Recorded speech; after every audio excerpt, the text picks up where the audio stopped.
Welcome to Telugu village stories. పిల్లల జీవనం కథ. వెంకటేశ్వరరావు లక్ష్మీ దంపతులు ఒక చిన్న గ్రామంలో నివసిస్తున్నారు. పెద్దగా సంపద లేదు, పెద్దగా చదువులు లేవు. వాళ్ళ సంపద ఒక్కటే వారి పిల్లలు ఇద్దరు, కుమార్, అనిత. వెంకటేశ్వరరావు తెల్లవారుజామునే లేచి పనికి వెళ్ళేవాడు. ఎండైనా వానైనా పని మానేసేవాడు కాదు.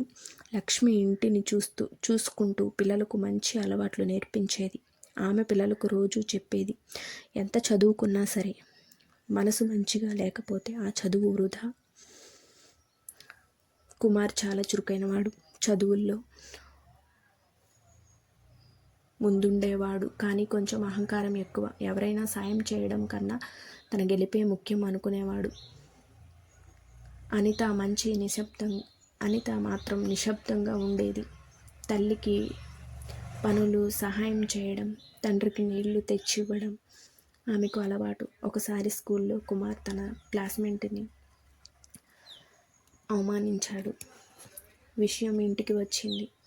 తండ్రి కోప్పడతాడని కుమార్ భయపడ్డాడు. కానీ వెంకటేశ్వరరావు తన పక్కన కూర్చోబెట్టుకొని, నాయనా, నీ చదువు నిన్ను గొప్పవాడిగా చేయవచ్చు, కానీ నీ ప్రవర్తనే నిన్ను మంచి మనిషిగా చేస్తుంది అన్నాడు. ఆ మాటలు కుమార్ మనసులో బలంగా నాటుకుపోయాయి.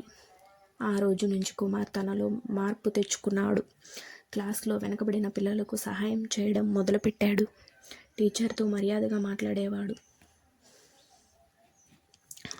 అనిత కూడా చదువులో ముందుకు వచ్చింది. ఆమెకు చదువు కన్నా కుటుంబమే ముఖ్యమైంది. తల్లిదండ్రుల ఆరోగ్యం, ఇంటి బాధ్యతలు ఆమెకు సహజంగా వచ్చాయి. ఒక సంవత్సరం వెంకటేశ్వరరావు తీవ్రంగా అనారోగ్యం పాలయ్యాడు. పని చేయలేని పరిస్థితి. ఇంట్లో ఆదాయం తగ్గింది. ఆ సమయంలో కుమార్ పార్ట్ టైం పనిచేసి కుటుంబానికి సహాయం చేశాడు. అనిత తల్లి భుజానికి తన భుజం అడ్డుగా నించుంది. ఏళ్ళ తరువాత కుమార్ మంచి ఉద్యోగంలో స్థిరపడ్డాడు. అనిత ప్రభుత్వ టీచర్ అయ్యింది. డబ్బు వచ్చినా, గొప్ప హోదా వచ్చినా వాళ్ళు తల్లిదండ్రులు మర్చిపోలేదు. ప్రతి నెల ఇంటికి వచ్చి వాళ్ళ అనారోగ్యాన్ని చూసేవారు. పండుగ రోజు లక్ష్మి పిల్లలతో చెప్పింది, మాకు మీ నుంచి కావాల్సింది డబ్బు కాదు, మీ ప్రేమ, గౌరవం అని చెప్పింది. కుమార్ తన తల్లి చేతుల్ని పట్టుకొని అన్నాడు, మీరు నేర్పిన విలువలే మాకు నిజమైన సంపదలు అని.